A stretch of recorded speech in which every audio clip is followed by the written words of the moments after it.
This podcast is sponsored by nobody. Hey dudes, welcome to Splat from the Past, the only 80s themed horror and sci-fi show where things could get totally radical. Now today, I will be welcoming the legendary Ken Olandt. You all know him as Larry, the guy who sleeps during the day in class and then strips at night in summer school. He was also in April Fool's Day alongside a couple other guests of mine, the lovely Deborah Goodrich and Amy Steele.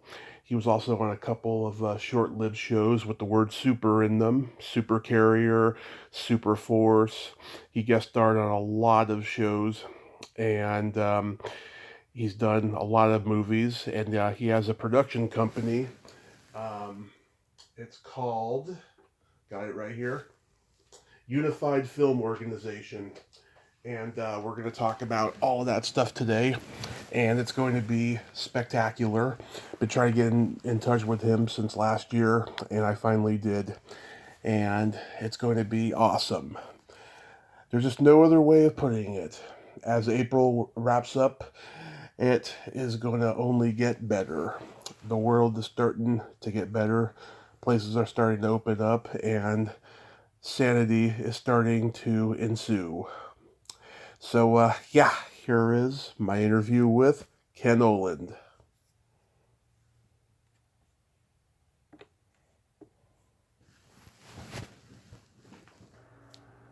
Hello. Good afternoon, Ken. Welcome to the show, sir. How are you? Fine. Good morning. Still. No, noon. How are you? I am great. Yes, it is noon.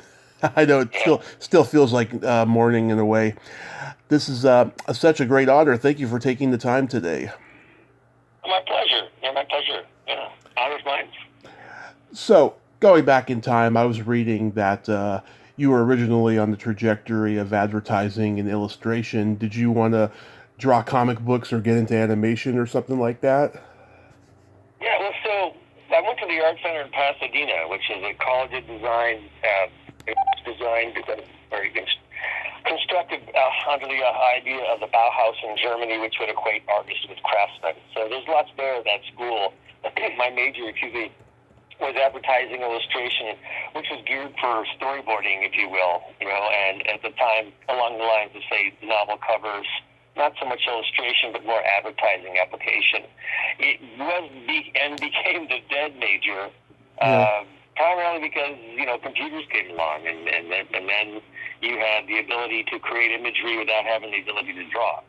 So it was Right. more of a big leap and pushed that major into kind of a bit of obscurity. That was where it was headed for me. And then at one point in time, they said, look, I'd gotten into other things while I was going to school, more self and help encounter stuff, all Yeah. new age psychologies and those kinds of deals. And I just wasn't in school much. And they said, maybe you should, not come here anymore. So I left at the sixth term. My work was good, but my attendance in my head wasn't into it. So I went from there and found some jobs, working in advertising by accident. Actually, was working for a friend of a friend, and it was a good gig, creating, doing advertising for commercials and things like that. Mm-hmm. Storyboarding them and then being the account exec for it. But then I met a friend at a restaurant and on Highland and on Hampton, which is a kind of a hamburger restaurant, and Mm-hmm. that's where everything changed and became acting. Nice. Yeah, I've been there. I've been to junior college, and they asked me not to return the next semester. Yeah. Well, unfortunately, to say right now, I'm so glad my youngest son, our youngest son has just the opposite achievement. He's headed for pre-med.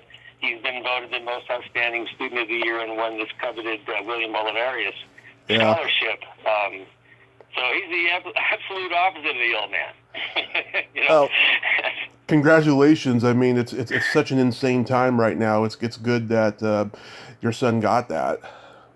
Yeah, we're very fortunate. We got two doctors now in the family, and then my girls are in the arts and filmmaking, dance, that kind of stuff. And then the middle boy, Connor, no longer a boy, young man, is a real estate associate partner at a company called Matthews in this commercial real estate.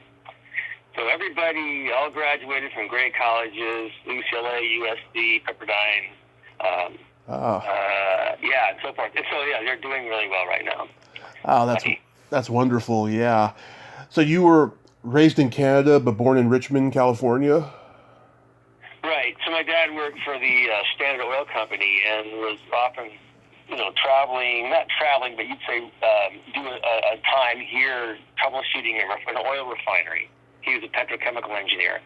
And so we would go to Iowa one time. I'm originally born in Richmond. And we bounced around a couple of states, Texas, Iowa. And then at one point he had the opportunity to go to Canada. And I was young. And so it was great. So we moved to Vancouver, which is a wonderful place for, someone to grow up. Because at the time, you're right there. It was a smaller town than it is now. The population is just elite.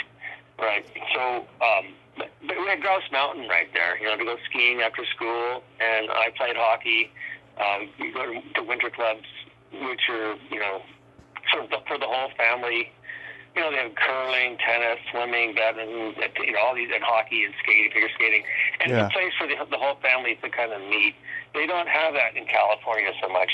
But anyway, so we did that there, and I was in Canada growing up there, went to high school, so forth. Yeah. Did you ever consider hockey as a career choice?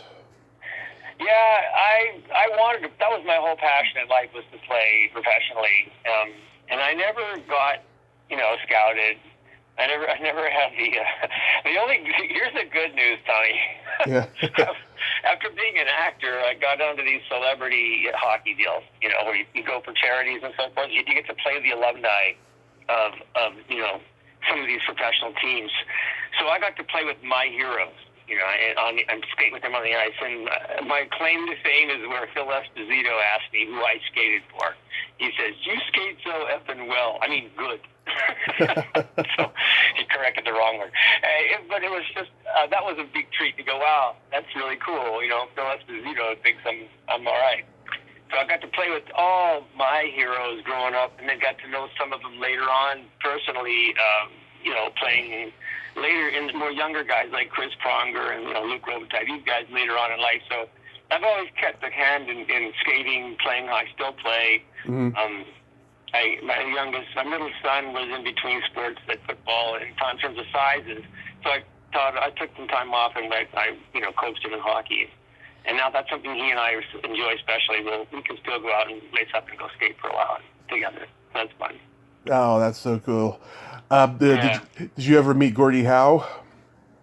Oh, many times, and hung out with him. Back Rob Paulson, who's the voice of Ninja Turtle, Raphael, and lots of other names, Pinky McBean, whatever. So many characters. Wonderful guy. He and I would hang out with Gordie quite a bit when we would travel, because Gordie would come along, got to spend time with Colleen and him, and at their relatives' homes.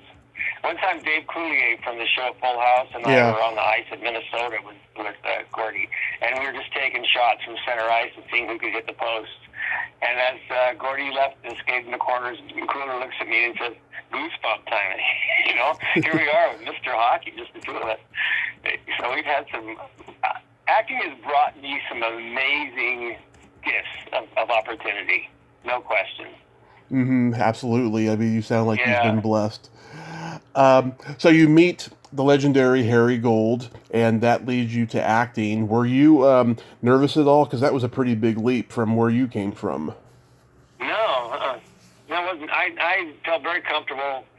You remember I was doing encounter groups, self-help stuff, which is very intrusive. It's very confrontational at times. It's very honest and vulnerable, which are all the prerequisites for being an actor. These things have to be, these walls have to be broken down and be willing to become susceptible and pliable and develop talent and skills, a craft. So I was right there in terms of eager and ready and willing to, I wouldn't say I was any great actor, but I certainly had no trepidations or concerns about it. And, I was fine with it. Yeah, Harry was there at the restaurant when he was with his wife at Hamptons on Highland, and that's how I met him. His card came through the waitress who was a friend. Mm-hmm. Did you take any acting classes, study with anybody? Yeah, I did. sounds like a bunch of name dropping, but when I was on Riptide, it was time to realize, okay, things are happening pretty quickly. I'm testing for Red Dawn. I've only done a couple of episodes of television, and then I get this series, Riptide. Maybe I should consider getting into a class and let's see, the other side of this. So on Riptide, I met George Clooney because he got his SAG card on that show. So we became really good friends at that point. And he introduced me to Milton Casellas, who was one of the big, famous people. Yeah. Like Peggy Fury, Milton Casellas, yeah. And then I went from there to a guy named Bill Howie because it was more fitting in my schedule. I was always working in San Pedro on Riptide, and I couldn't keep these commitments that they wanted everyone to keep to for acting class and drive where I was driving. It didn't make sense for me. And then there was another guy, Howard Fine, who I highly recommend, and I worked with him for many years. And I would attribute Howard Fine to really keeping me on track and helping me focus and bring out the best. So acting classes, I would recommend Howard Fine, and that's who I went with. Yeah, I've talked to a couple of people who studied with Peggy Fury, John Philbin, Corinne Boyer, Nicole Panther, a couple of people. And they told me Sean Penn and Nicolas Cage was in the classes too. Oh, those guys, yeah. Nick and Sean and Don Cruz all hung out with Peggy Fury, and Bill, her husband Bill, I think was also ran the class after she passed. Yeah, that was their teacher. And this was a little bit later down the road. I kind of wrote in on Matt Dillon and Tom Cruise. I was more of the TV answer for them, because Tom had risky business and Matt had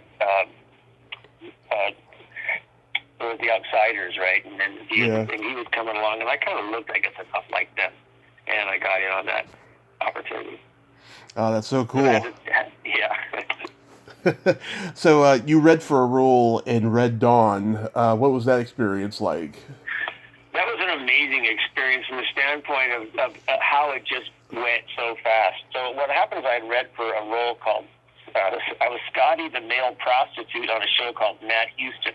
It was the very first episode I'd ever done after 5 lines and under on a soap opera. And then, and so the casting lady was Barbara Baldwin, and her ex-husband Joe DiAugusta was the head of casting for MGM. So she called Joe and said, "Hey, Joe, you should meet this guy, Ken, and then see what happens. You're doing some big films and stuff." So I went over and I read for Joe. And then it was so great because Joe and I are walking along the beach in Malibu. He's giving me pointers. And then I go before the directors. I go for the producers or whatever they are. And then it turns out I'm getting a test option with John Milius. I got Charlie Sheen and Leah Thompson and Darren Dalton. We're all, we're all on this makeshift set on the MGM lot. I remember Charlie looking at me saying, "You're more the role than I am." And I said, "Yeah, you're right." So then, this is a true story. I'm telling you the absolute true story. At that point, I heard from my agent that they were going to get, the consideration was Nick Cage and Patrick Swayze. Mm-hmm. So I ran into, and I got to know the assistant to Freddie Fields, who was the vice president of MGM. Yeah. And I went into his office and I jumped on his table and I said, "You can't give this role to Nick Cage. He's city. He's New York. This guy is from the Midwest, the country. I'm perfect for this." He goes, "All right, I'll call Milius and tell him he's got 24 hours to make a decision, and I'm in favor of you." I walked out of there thinking, I can't believe it. I got this. So I go charging into John Milius' office, and he's polishing a gun. Oh yeah. A rifle. Not surprised. There goes my whole drive. I'm like, oh man, I can't. This is not right. He's got a gun in his hands. So that kind of went its way and ended up going with Patrick. We kind of knew that because Patrick worked with Milius on Uncommon Valor. Patrick's wife, Lisa Nini, and I worked together on a show called Superforce. He calls him Buddy. That's his nickname. Bless his heart. Yeah, wonderful guy, by the way. Just an amazing sweetheart. I heard, great yeah. guy. Wow. So you were up for Charlie Sheen's role? Well, Charlie and I a lot of people were reading for the Jed or whatever the character's name role was at the time. And I just remember Charlie, looking at me saying, he was like, one thing about Charlie, she's honest. He's just straight up, and he just said, "Nah, you're more the role than I am," and he was right. It's true. I was more in line with Patrick than Charlie, Yeah. And it was, but I didn't have the juice in terms of Q and all that. So if I just come off my TV episode, it was one of those situations where I wouldn't have hired me now. If I looked at it, I would say, yeah, you have to really blow me away, all that, to really make me consider you over Patrick Swayze, who already has a pretty good following and is in a great movie of mine. It'd be kind of tough. So, chalking up a little bit of inexperience and a lot of, youth enthusiasm and some beginner's luck. Yeah, that's cool. So you began working regularly. You were on a couple episodes of Highway to Heaven, which I saw on YouTube recently. What was Michael Landon like to work with? Michael was just an angel. Pardon the pun, but he really was. He was a really terrific guy, and you just felt he had everything in his hands. He was in control, everything. So much so that when he came in under budget, he gave that extra money to the crew. He didn't go spend it on himself like today's producers would. He gave it all up and gave it to his crew, which he kept on all of his shows. Some of those guys were on Bonanza with him. Yeah. And Little House on the Prairie. So when we did that show, it was written by the fella, I forgot his name, who was in the wheelchair, Scotty. Anyways, he wrote the episodes, and Michael liked it so much he turned it into a two-parter. I was only hired for one episode, and it became a two-parter. I guess one of my greatest memories was Michael Landon Jr. and I were exchanging phone numbers on the street because he'd come to work that day, and Mike Sr. comes driving by, jumped out of his car and thought we were having, a fight or something. With me, he goes, "Oh." No big deal. Got shocked. I was a miss. I of Landon Iron, see? And then the time was when we were at the hospital, and a woman who worked there asked, she saw the two of us, he and I were sitting at a table, lunchtime. Mm-hmm. And she says, "Is that your son?"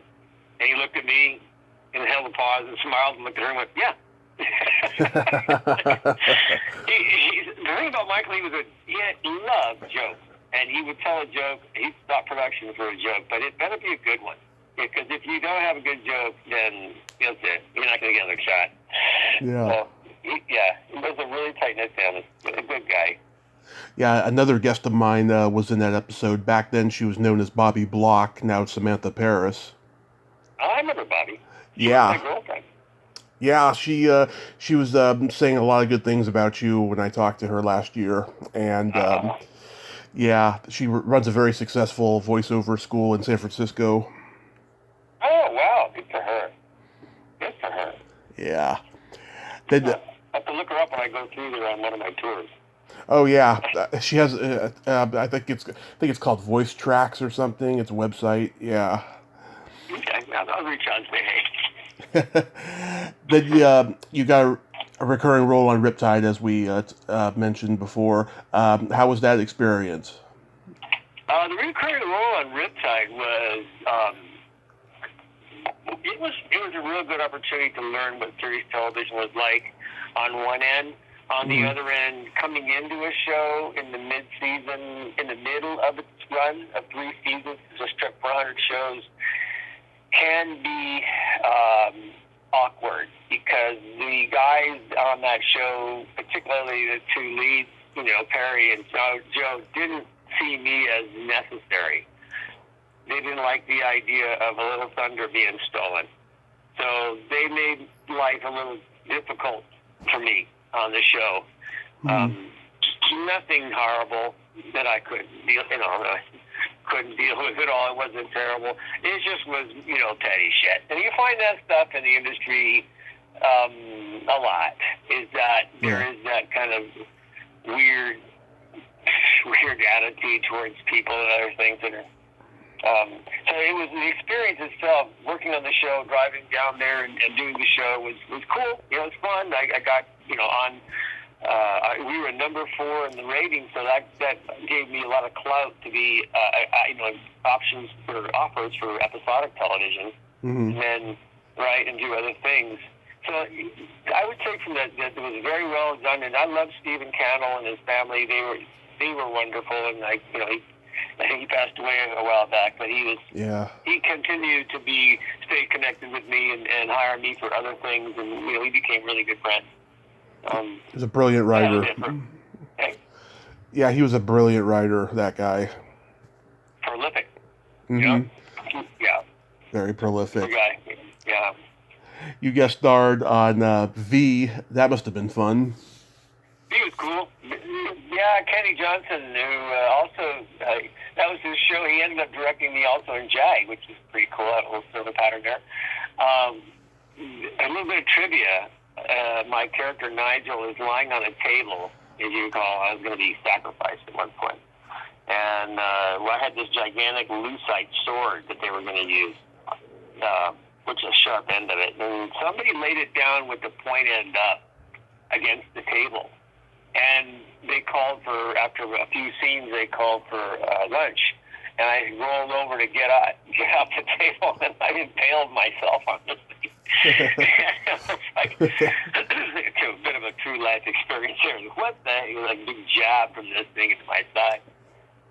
That was fun, though. Drew Chadwick and the others. It was good. It's always cool to have this kind of historic connection to shows that ran a franchise and will always be sort of iconic, to be included in that. Yeah. Did you get to work with Richard Hurd in that episode? I probably did. I don't remember now. Looking way back on that one, that was pretty early on in the career. As you actually mentioned this stuff, I'm taking all these old videotapes that we have of my shows and digitizing them. Nice.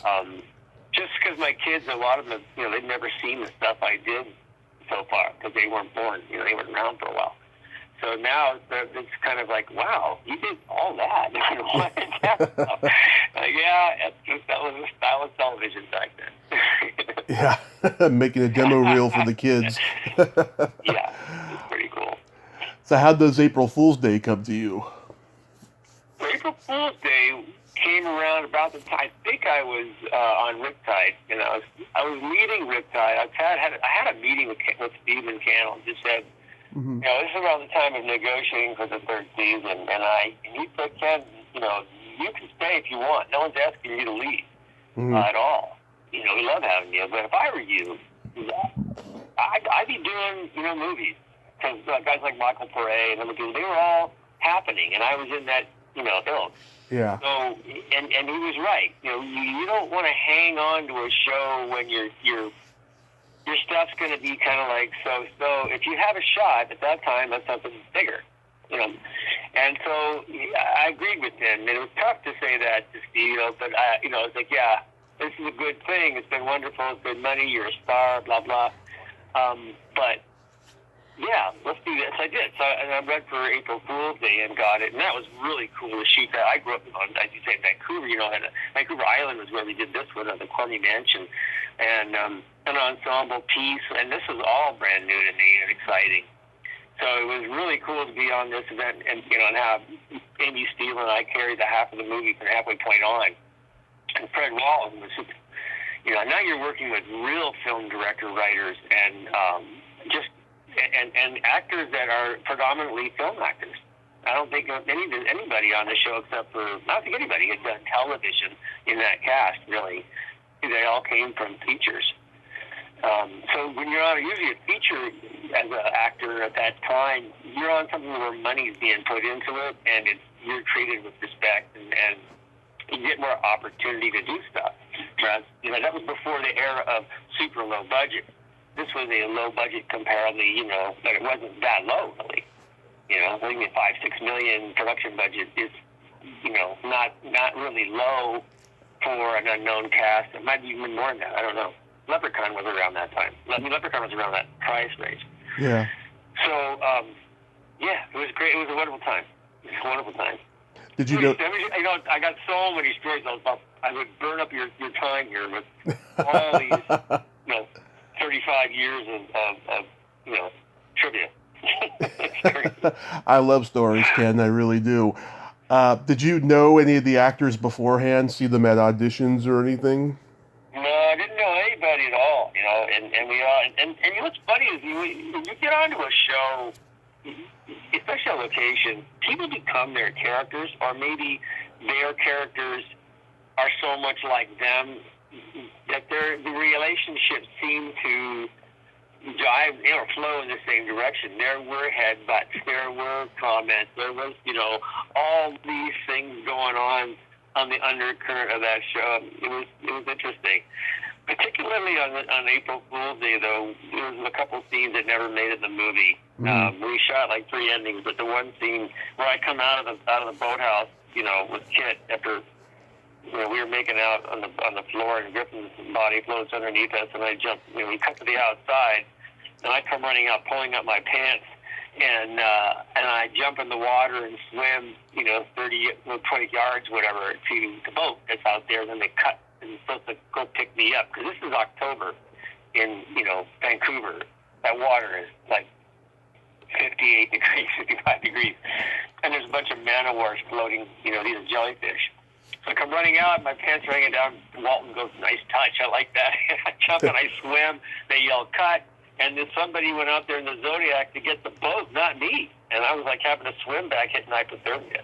And it was, these things, and you're in a Speedo, so that just exaggerates everything. So it was pretty, pretty crazy story. Yeah, Deborah Goodrich is a good friend. She's been on here many times. I've talked to Amy Steele. Is Clayton Rohner good to work with? Clayton was very good. Clayton is such the actor, He really is. Yeah, he's wonderful to work with. I loved working with him. I didn't really have many scenes with him. Mm-hmm. But the thing about Clayton, the improv is so pure. It's so easy. Mm-hmm. He really is right there, and it's and adds so much into the opportunity of the improv. He comes up with great stuff. Both Debs, Goodrich and I, particularly as of late, had a chance to reconnect. They had a screening of April Fool's Day out here in LA, and we all went, and I got to take my daughters to that. Yeah. DW, I hadn't seen her for a long time, and now we've been talking back and forth a lot. Deborah Foreman, I don't see much of her. We talked for a bit in the past, but I know she moved away, and she's in Texas somewhere. And that's about the other guys. I don't really, Leah, Jay, Griff. I don't know. I don't really talk to those guys or Paul.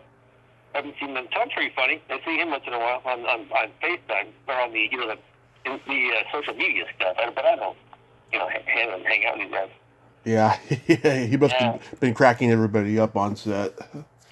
He was funny. Yeah, it was a good ensemble, a good mix. A beautiful location to shoot this thing.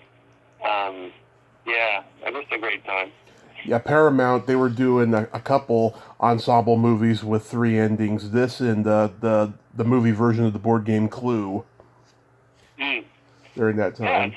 Yeah, I wonder what that was like, the Clue situation.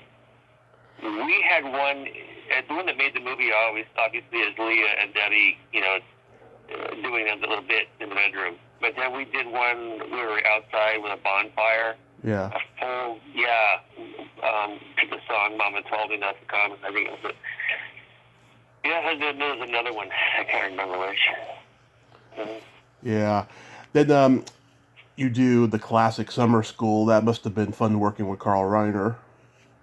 So Carl Reiner was like the perfect grandfather, if you will, that you could ever have. And he comes with such a respect and lineage, a pedigree, a quality of comedy and vision and appropriateness that you just can't help but absorb and then learn so much from.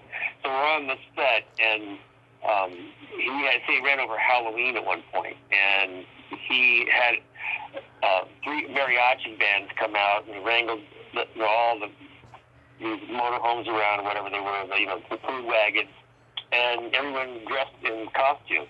Mark dressed as Carl, and obviously the prop guys won because they had the advantage. But it was he just did that kind of thing. He would never shoot past 6 o'clock if it wasn't a night shoot. Yeah. Carl. It was a joy to work with him. I got a chance to see him right before his passing. He was honored at the Academy, the Director's Academy, and the special guest was George Clooney, and I got that was great to say hey to George as well. Yeah. And so it was, nice closure right there with Carl. How did you feel about the part about Larry becoming a stripper? Well, my wife's a dancer. She was a show fame and along with award shows. So the dancers were all good friends of ours, and the choreographer Tony Fields was a dear friend. So being a dancer and a stripper for this thing was, cool. Yeah. You had to get into shape, though. We had to do the Jane Fonda workout and the Stallone diet. You don't eat after 6 o'clock, and you stay off the carbs, and you do all your cardio in the evenings and that kind of stuff. I thought it was pretty cool. It was the easiest job in the world. I spent most of my time sleeping, and then I had the one strip job.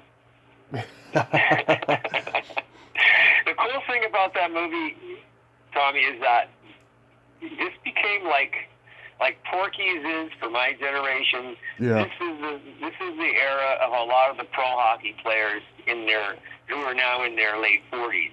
By the time I was skating and doing these events, they were like in their 30s. This is their movie. So it was particularly endearing to be around you guys who I look up to and think of as amazing skill, and they're looking at me like, "Hey, you're in my favorite movies." It was this, symbiotic relationship of love and respect and wanting to be each other. So that was one of the things I thanked Carl for when I got to see him last, was to say thank you for putting me in this movie because I got a chance to become great friends with some of the people that I respect greatly on the ice, and get a chance to see some run play with some legends. I wouldn't have had that chance, I don't think, if I did in that movie necessarily. I don't know. How long did it take to put the slasher makeup on during that horror scene? You mean the gut? Yeah. That was actually a torso that was pulled from. Rick Baker pulled that off of a movie called Videodrome, which James Woods was wearing. And Deborah Harry, Right. So we used that same prosthetic and just, hosed it up, got it juicy and bloody, and hung a few things outside of it, and then that was it. And that stuff happened pretty quick. The Baker team, they knew what they were doing. Everybody was already fully designed and knew what they were having to put on. It was pretty simple. I still stay in touch with Dean and Rich Horvitz. Oh, yeah? Dean Cameron. Oh, yeah. In fact, when I was producing, I put them both in one of my films. So someone told me that Gary Riley became a recluse. Yeah, Gary did disappear for a while. I don't know really what happened to him. He did like appear when we were doing one of those Q&A things after a screening of the movie at a Hollywood theater. Yeah. And then Gary was in the audience. We're like, Gary, what are you doing in the audience? Come here, get up here. And so I don't know. I don't. Again, this is when this movie 85, 87? 87, yeah. Yeah, so that's a good long time ago. It's another life in a way. And a lot of us lost touch. The good thing about Gary, though, is that in the beginning of his career, he was in 3 of the best films. Oh, yeah. Back to the Future, Summer School, and True Lies. But, they're small roles, but it's good to have on a resume. Oh, and he also was in Ruthless People and Stand By Me. Yeah, I mean, he did some good stuff. And he also he robs Steve Martin and John Candy in Planes, Trains, and Automobiles. Yeah. Yeah. Gary was. We had some special times. Gary and I talking about. He was looking through my advice to approach girls, and it's obviously at the time I was married. You know, he was like I was older than a lot of these kids, even though I looked to be their age. I was, for the most part, a good amount of years older. So it was more of a older brother relationship with a lot of them. Yeah, I talked to Fabiana last year. She's a lovely person. Isn't she? Yeah. Really sweet. Yeah. That whole crew, that whole cast, there wasn't one bad egg at all. Everybody, and everyone was treated on the same level. No one assumed, well, because actually, in truth, the movie was written really as a vehicle for Dean Cameron, his character. And he, most humble guy. Really, nobody took a position like, well, this is my movie, or irritable about not getting in, whatever. Nothing like that at all. Carl really maintained an aura of just everyone, looked up to him and did whatever he said, and we trusted.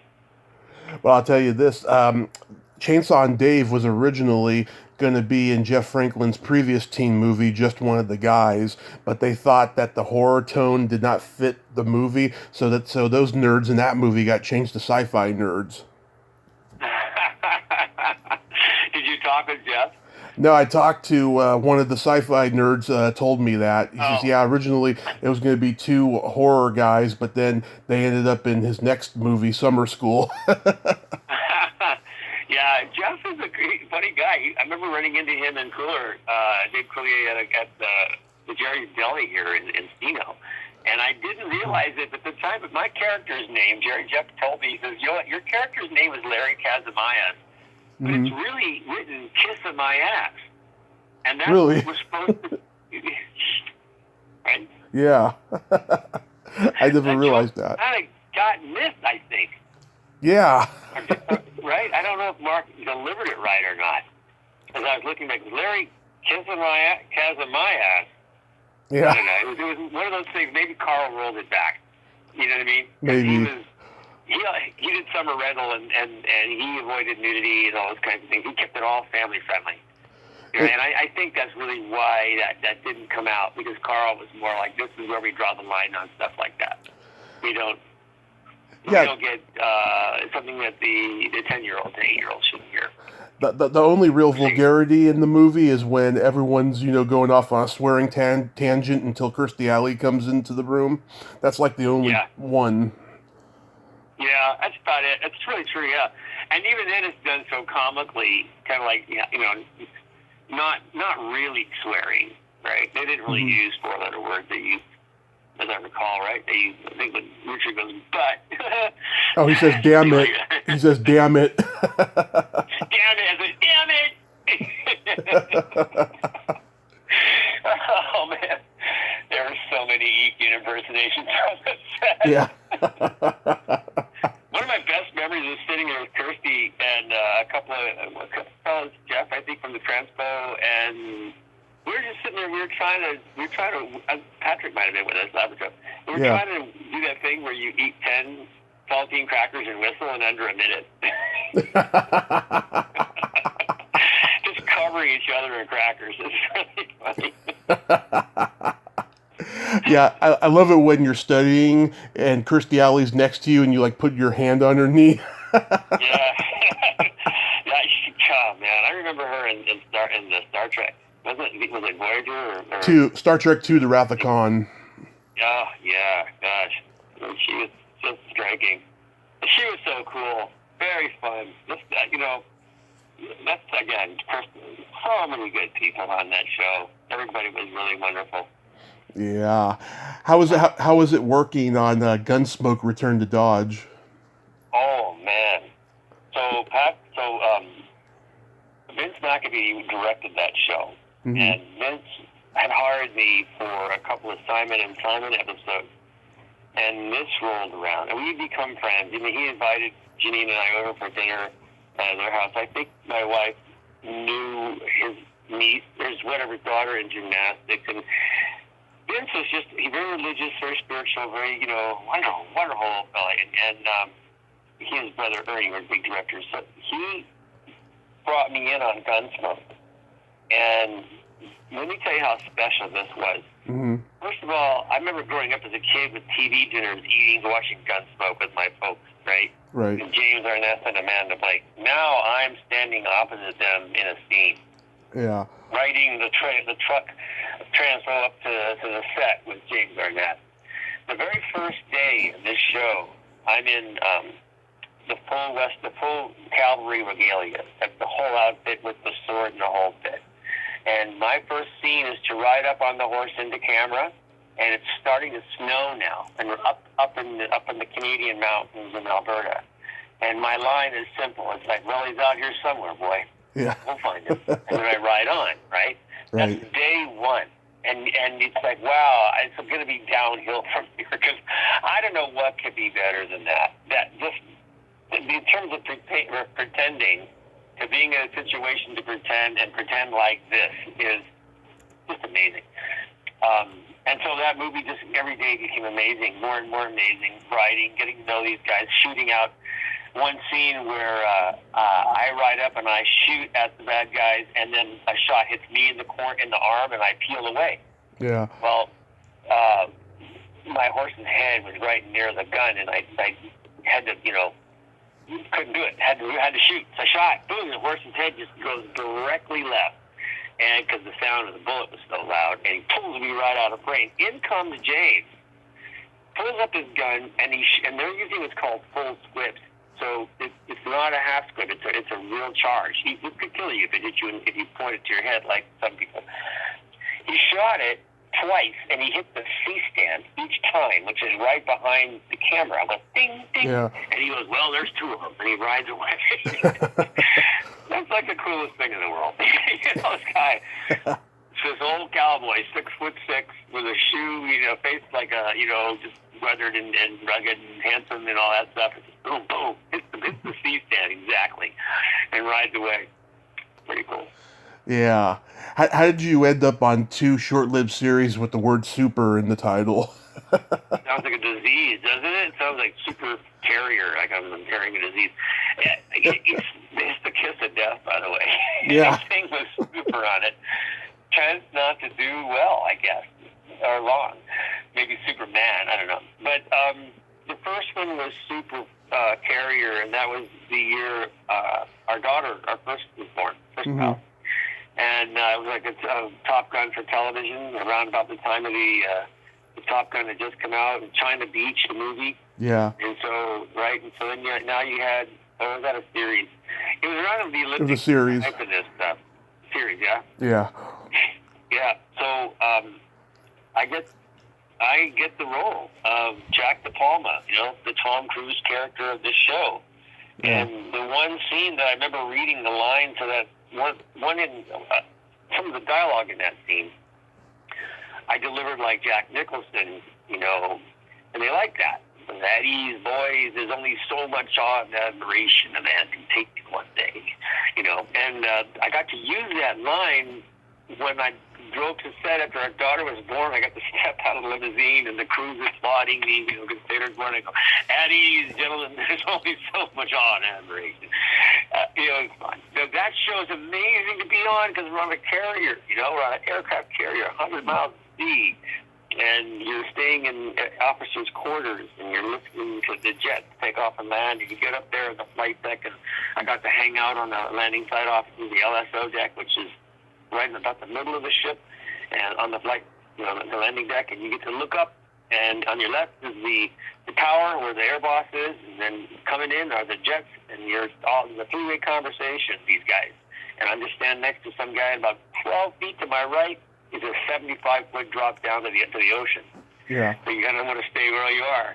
And the jets just come in and land, and then you look around you, and this flight deck is being operated by young guys, who are 20. Yeah. The yellow shirts, and a lot of these guys are young. And you're thinking, wow, this is amazing training. It's phenomenal training and expertise. But there was no problems on that. The whole week we were out there, everything ran so smoothly. Yeah, so it was pretty amazing to be out there. And there's something about being out on that carrier at night in the middle of the South Atlantic area. It's just, quite bright stars. I can imagine. Yeah, and then Super Force was a gift, it was a miracle, because I had gotten to a point in my career and life where, we had one child now, and we were living in Tarzana, and I'd gotten into roping and penning, penning is where you herd cattle into a pen. And Matthew Perry, from friends, his dad, John Perry, who ran the hockey event, who introduced me to this place up in a town called Acton. Mm-hmm. And I went up there with him many times to do this. I said, this is what I want to do. So I decided that we're going to move our family from Tarzana up into Acton. And I really was kind of coming down on money. I didn't really have any more money. It run me out. Mm-hmm. I didn't have any jobs lined up. So I'm going to buy a house and put this house on the market. And two guys square off with guns in front of my house in Tarzana. I step outside, there's commotion. Man, this is it. I'm out. So we go for it. We put that house down. And the only interview I go for was something coming up was this show called Super Force. I went in and I read for this, and I must have done something they liked, and they sent me off to test in New York for a Viacom. And I got the role, and that was a relocation to Florida.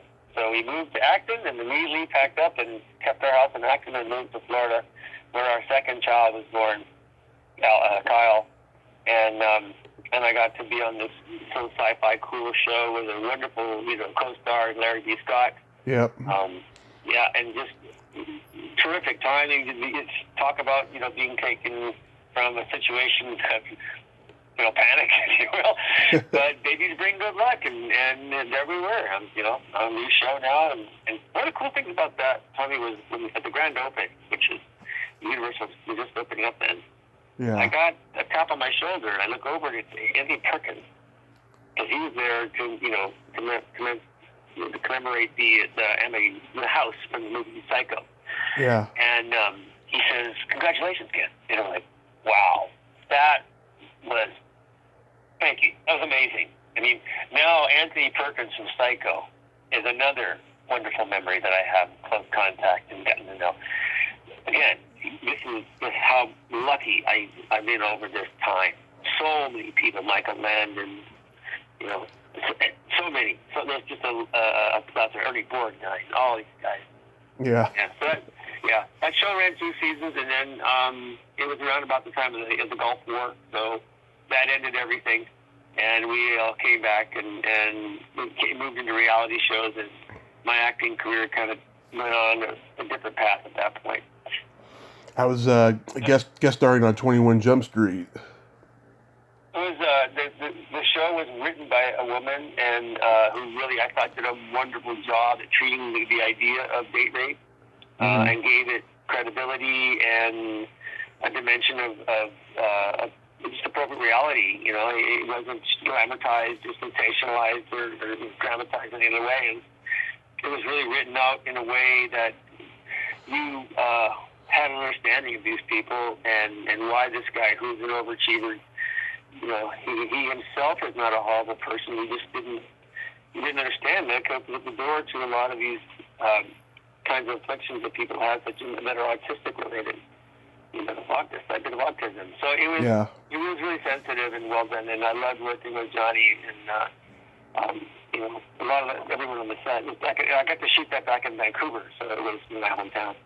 And I noticed, too, Frank McCarthy, who played Principal Kelvin in Summer School, is in that episode. That's right. Yeah. It's a small world in time. When there were only 3 networks, it was very small. But when things, if you've been in it long enough, you come circle pattern with a lot of people. You see them again. I remember East Carlo was in a couple of shows with me. He was in Air America, and then another show prior to that we've done. I guess I was looking at my tapes and wait, this East again. That's right. I know it's so rare now that the same people work together. It's such a political business now, It's interesting. I'm going back into it right now. So, because I don't have to, the same pressures on me that were when I was younger with kids and so forth. Moving out into an area now where I'm just curious. Everyone, my kids are saying to me, my friends are like, you should go back. You should go, see if you can get some more, whatever. See what happens. That's okay. Why not? Yeah. See what happens. So, we'll see. You're my third guest from Leprechaun. I've talked to Mark Jones and Mark Holton. How was working on that movie with those guys? Oh, both the Marks.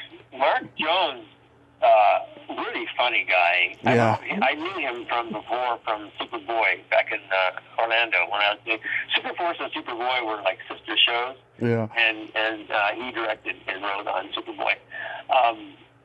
But Mark Holden I think he was the most credible in terms of career-wise, clout on that show. Yeah. He come from Pee-wee's. I don't think Jen had anything at that time done. And I know I had very little comparatively. And Mark was really funny. He was like a pro. Working with Mark was like a pro. Easy. Yeah. And effortless. And so for us to be with him was inspiring and supportive. You really feel better in your role with someone like Mark when you're interacting with him. There's so much there to work with and be a part of. He's such a great guy. And obviously Jennifer was, who knew? She was funny. And is funny. Has always been funny. She was, even then though, you could see she had a real command and a good sense of humor and delivery, and could find the funny and keep it, never get caught acting. Yeah. Yeah, really. No, she even then, it was just a matter of time for her to find the right vehicle at that point. That was a Spencer Tracy line. Acting is the easiest job, just don't get caught doing it. Exactly right. Yeah, there's a book called Getting Caught in the Act. It's very true. That's the worst you could do. The worst you could do is be, shameless face acting. Yeah. Yeah. And of course, you were in one of the last episodes of Star Trek: The Next Generation. Yep. That was also, again, one of these landmark or pinnacle moments in your life where now I have a little doll. That's my character, Jason Vigo, and the ship and the Bach. And I've been, immortalized, if you will, this character, Jason Vigo. Maybe they'll bring him back. Maybe that'll be my comeback. But, the sets, by the way, were really beautiful. I mean, well done. Like, quality materials. There was no, cheaping out on that stuff. And being with Patrick on stage 17, when we would do that, I think, they shoot from down below. They carve out like a parking area down below the stage, and then you shoot upwards in this mountain. They create this kind of mountainside. Mm-hmm. So you're really only about 6 feet off the ground, but the camera's way down there. And it's pretty cool to be in and included in that and have this character now forever. It is a great, not a big thing about possessions, but that's something I'll always cherish. Particularly because of the Trek following. And I got to, one of the best pleasures of being at one of these conventions, the Chiller convention, and the fella came by with a poster. He had everyone who'd ever signed. Have you ever been on a Star Trek show? Yeah. Signed his poster that were still living. And what he needed was mine. And so I just took out a big Sharpie and wrote all over it. No, I'm kidding. I thought that, to be able to do that, to give this guy that closure and that completion, I charged him so much money. It was a treat. It was a real thrill to be able to do that, Yeah, everyone I've talked to who's ever guest starred on that show or the spin-offs, they all say they cannot believe that they're invited to Star Trek conventions because they were only on there one time, Yeah, people remember that stuff, People remember it, and it's a whole other ilk of, of individual. It's another breed, if you will, fan base. So what made you get into producing and forming Unified Film Organization? So, to make that kind of complete, I was in between movies. I did a movie called Power Play up in Vancouver, and a friend of mine who was producing, he had lost his star to a series. So he said, Ken, will you come up and do this movie? You got to play a hockey player, and it's in Vancouver. I said, who do I got to pay for this? Lachlan Monroe I got a new series role, and we need, would you do it? I said, sure. So that was, I flew up there to Vancouver, and we got to stay up there and do that film. When I came back, I got an offer for a show called Digital Man. and went to read for that. Sorry, not offer. I read for that. I met the director, this young guy, Phil Roth, and we hit it off. And it's one of these low budget at the time, B movies, AFM, American Film Market kind of thing, an independent movie. And I'd never done that. Didn't know that world at all. I didn't understand it. So, okay, cool, let's do this. And we're shooting it in Lone Pine, and next thing you know, I'm on this movie. I'm on a Splat. It's the full-on the goofy sci-fi with the football shoulder pads that are all spray painted black, and hockey shin pads, and you're running around with big gas guns and big actions, blowing things up. And this is so fun. It's amazing. There's not much dialogue or story here, but cool. Cool as hell. So he and I hit it off, and he had a business plan called UFO, and I took it and I shopped it, and I found a fellow, a friend of mine who had a bunch of money and wanted to get involved, like a father figure. And so we did. He put up some money, and we got started. And next thing you know, we just kind of grew.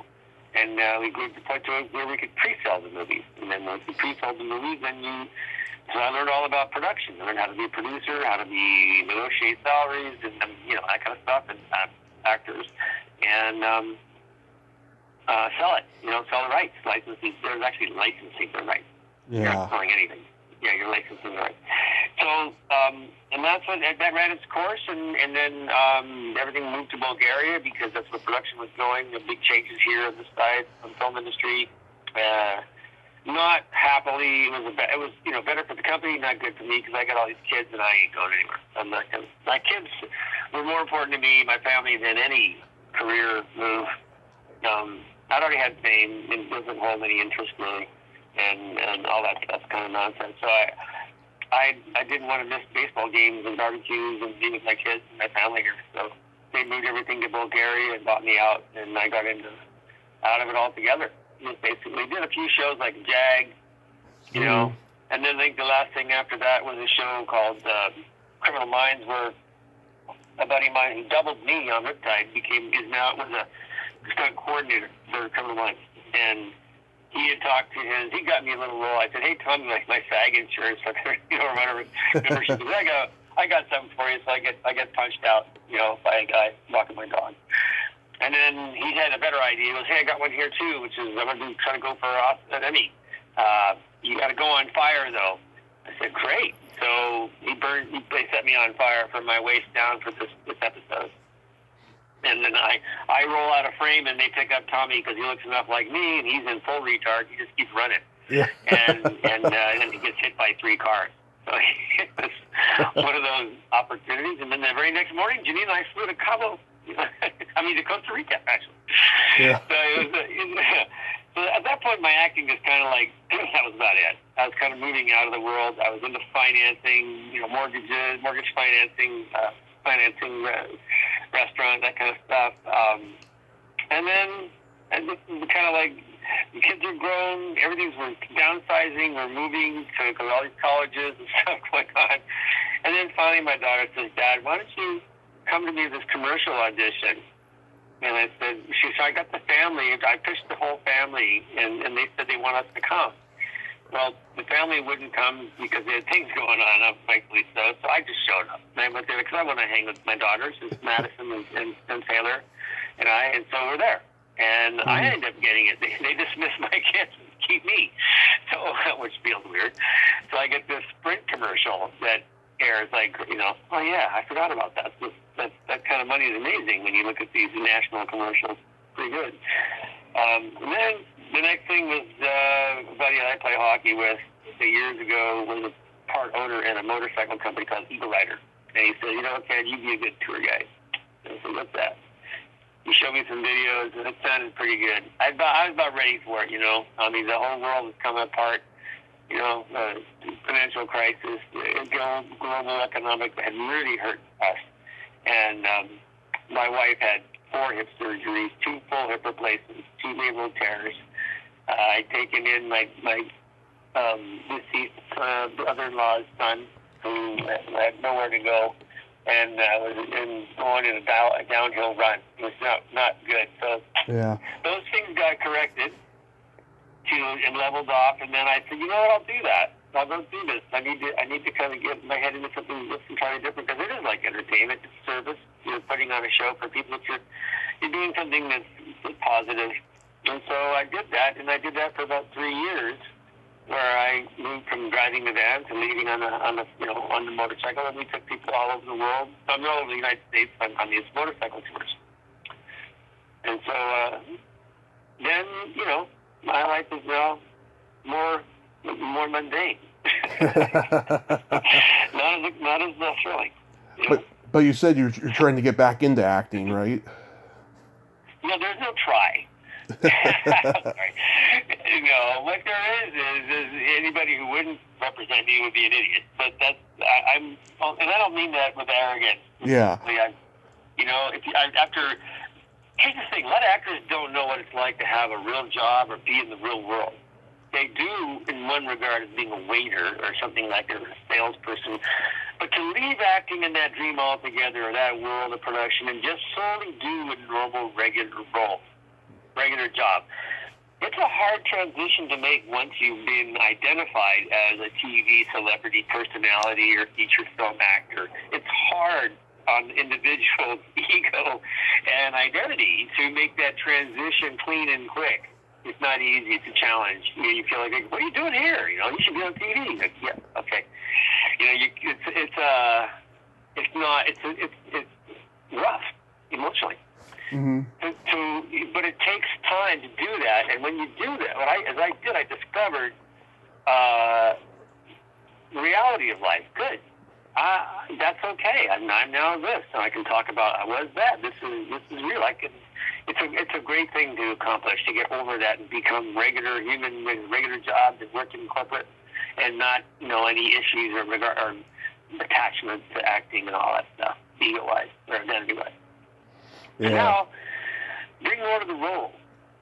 Bring a lot more of the reality of having done so much variety in my life. From circus to stars, acting, TV, production, producing, design work, web, internet, animation, special effects, to finance, business, sales, and having a track record. And now all these children, 5 amazing, children, not kids. They're not even children. They're people. And my wife, 36 years. And, she's not 36 years old. We've been married 36 years. Yeah, that'd be creepy. Anyway, so yeah. So that's where, So at this point in time, to cap it off, where I'm at is I am working with a company called Explorify. Mm-hmm. And they are, Explorify motorcycle rentals and tours. If anybody who's a motorcyclist or wants to try out something that they haven't ridden, like a Harley or one of our fleet, come and do that. We're like a lot of other companies. We're entering back into this travel industry after the COVID, wiped a lot of it out. But people I've known have loved to come over here and ride these roads on these tours. So I'll still be doing tours. I'm right now doing marketing with them, helping them out with going to trade shows and those kinds of things, and then I'll be organizing and running eventually the touring division. So I see entertainment and being on TV or being in that space doesn't have to take necessarily any one form right now. Yeah. It can be YouTube. It can be influencing. It could be entertaining. It could be showing and just sharing. Good examples. I just posted something recently about a fix for a Tesla visor clip. My daughter has a Tesla, and the visor clips are notorious for breaking. And so I came up with a way to fix that with a paper clip and some glue. I'm a little MacGyver, and it works. And so that's also intriguing to me, is to come up with solutions and then find ways to send aftermarket to get that to people so they don't have to struggle with the corporate greed factor. It's going to cost you $150 to get that little crap piece of plastic, the same one again. It's like, no. No, I'll look at Ken's idea. Maybe as he's evolved it, I'll take that. That's going to be a lot less. It sounds to me that you've always been creative and doing different things. But then again, of course, having a wife and 5 kids the last 36 years, I mean, you probably kind of have to be, right? Yeah, get creative. I think, Yeah, I mean, I've been artistic and driven by visual and creativity, and inspired by that, I would say.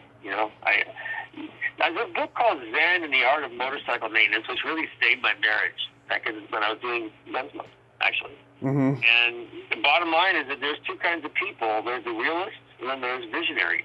Or we are at one point in our lives in that space.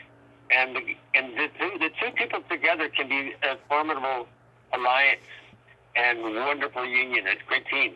It can also be the most disastrous combination. Mm-hmm. It's looked at in an unproductive way. So my wife's the realist, and I am the visionary. And we learn to embrace each other's differences that way and realize, okay, when fire's heating up, step back and realize, okay, I'm trying to make you see what I see, and that's wrong of me. And I should listen more to you and get the realism, because then once you've understood the realistic level of this, the vision, if appropriate, will make sense. So, and that's really helpful, for relationships. And we raise our kids along those lines as well, too. And they're pretty amazing people. I have two doctors, real estate, commercial real estate, and a singer-songwriter, Charlie Taylor's her name. She's just done some amazing music. Her name means one who makes things. Mm-hmm. And Madison has been on World of Dance.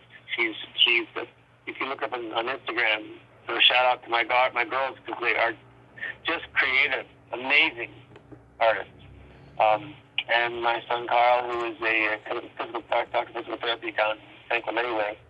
And our youngest Cameron, who's going to be, a practitioner. I don't know what medicine he's going to go into just yet, but it's looking good for him. He's going to be at either UCLA or San Diego or Santa Barbara. Either one of them.